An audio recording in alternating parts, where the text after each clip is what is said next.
As a matter of fact, a Jewish historian has done a study of the 1830 census in the South and has come up with the conclusion that something like 75% of Jewish households in the South, in this country, in 1830, owned slaves, whereas the percentage for white households generally was only something like 36%.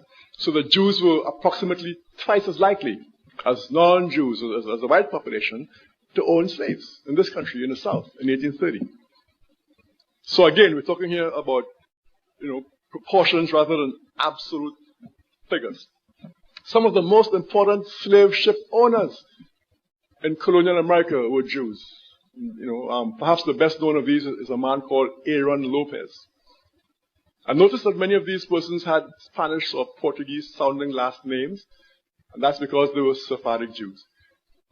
When this whole question arose, around my involvement in all this, many Jews were heard to say that there were no Jews in America prior to the 1880s. In fact, Nathan Glaser, a very famous academic out of Harvard University who should know better, he actually wrote that there's no way that Jews could be responsible for the slave trade in America, since there were no Jews here, he said, before 1880.